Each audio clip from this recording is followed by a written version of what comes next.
ഇടുക്കി കുഞ്ചിത്തണ്ണിയിലെ ബാബുച്ചേട്ടൻ്റെ അരികിലാണ്. ബാബുച്ചേട്ടൻ കുറേ സംരക്ഷിക്കുന്ന കുറേ വിത്തിനങ്ങളും ഒക്കെ ഉണ്ട്. ഇതിനെക്കുറിച്ചൊന്ന് പറയാമോ? ഇത് വാടൂർ കപ്പ എന്ന് പറയും. അത് കോട്ടയത്ത് വാടൂരിലൊരു സുഹൃത്ത് കണ്ടുപിടിച്ച കപ്പയാണ്. നല്ല വിളവ് കിട്ടുന്നതാണ്. 30 കിലോ മുകളിൽ വിളവ് ഉണ്ടാവും. നല്ല ടേസ്റ്റാണ്. വാട്ടിയാലും നല്ല ഉണക്കവാശിയുടെ കപ്പയാണ്. ഇത് സുമോ കപ്പ എന്ന് പറയും. 100 കിലോ മുകളിൽ ഒരു ചൂട്ടിൽ നിന്ന് വിളവ് കിട്ടും. ശരി. സുമോ കപ്പ, സുമോ കുസ്തിക്കാരന്റെ കാലു കണ്ടില്ല, അതുപോലെ കിഴങ്ങായിരിക്കും. അത് ശരി. ഇവിടെ കച്ചോലം കാണുന്നുണ്ട്, നനകിഴങ്ങുണ്ട്.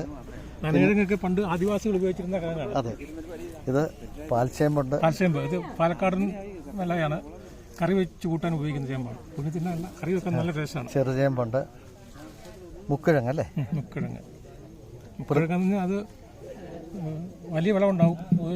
ഒരു കിഴങ്ങ് 10 കിലോയ്ക്ക് മുകളിൽ വിളവ് വരും. നല്ല വിലയുണ്ട്. പ്രതിഭാ മഞ്ഞൾ ഏറ്റവും കൂടുതൽ കുർക്കുറിനിറങ്ങിയിരിക്കുന്ന മഞ്ഞളാണത്. കസ്തൂരി മഞ്ഞളുണ്ട്. അത് മേക്കപ്പിന് ഉപയോഗിക്കുന്ന. അതെ അതെ. സോയാബീൻ, വെള്ളക്കൂവ, ഇതെല്ലാം അങ്ങ് സംരക്ഷിക്കുന്നു അല്ലേ? ഇതെല്ലാം നടത്തി വളർത്തുന്നുണ്ട്. കുറെ ആളുകൾക്ക് കൊടുക്കാൻ പറ്റുന്നുണ്ടോ? കൊടുക്കാനുണ്ട്. കുറച്ച് ഇതൊക്കെ വിൽക്കാനുമുണ്ട്. അത് ശരി. ഈ സമയം ആയതുകൊണ്ട് കുറവാണ്. നിങ്ങളുടെ ഫോൺ നമ്പർ കൂടി ഒന്ന് പറയാമോ?